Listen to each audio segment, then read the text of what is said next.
Why does Kevin Costner keep turning down Quentin Tarantino?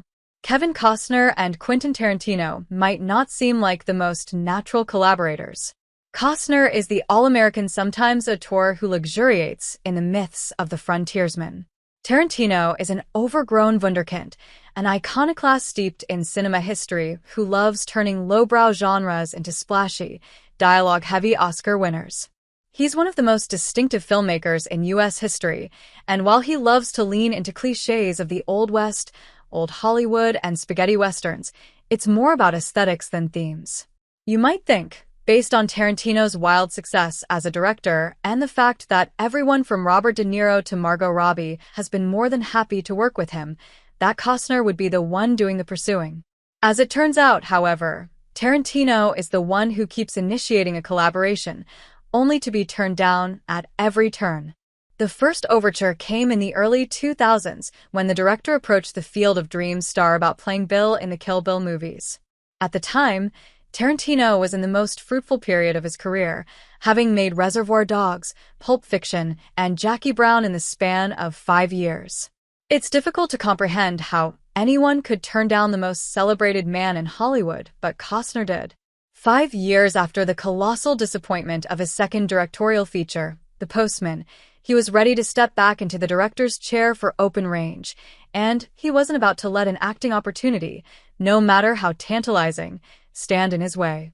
He rejected the offer, and David Carradine took the part. Ultimately, everyone had a reason to be pleased with their decisions. Open Range fared much better with critics and audiences than The Postman, and when Kill Bill was a box office smash. Still, Tarantino wasn't giving up on his dream of casting Costner in one of his films. Less than a decade later, he approached the star about playing a character in Django Unchained. This time, the actor was interested. Deadline reported in 2011 that Costner was on board to play the right-hand man of Leonardo DiCaprio's sadistic Calvin Candy, but somewhere along the line, he dropped out, leaving Tarantino scrambling for his replacement. Eventually, he scrapped the character altogether. Costner's reason for turning Tarantino down a second time was that he had a different Western he wanted to star in, the television series Hatfields and McCoys. Yet again, everyone went home happy. Django grossed $426 million at the box office and took home 2 Oscars, and Hatfields and McCoys won 5 Emmys and paved the way for Costner's involvement in another TV Western, Yellowstone. In this context, the most interesting question isn't why Costner keeps turning down Tarantino, but why Tarantino keeps making offers to Costner. The director could work with just about anyone he wants.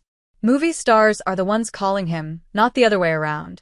But anyone who knows about the Pulp Fiction director knows that nostalgia is one of his greatest inspirations. Having grown up as a movie obsessive, he still revels in the opportunity to work with actors he revered as a kid.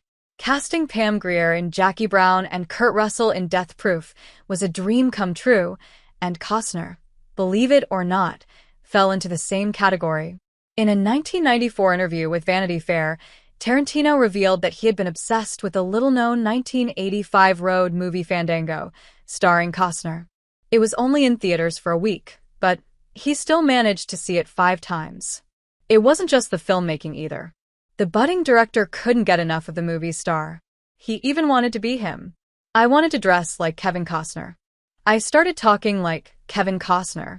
I wanted to wear a filthy tuxedo and sleep and piss and barf and drink and sweat in a car going over the desert, Tarantino said. He made a filthy tuxedo look like the coolest thing to wear. All those years later, he still hadn't forgotten it.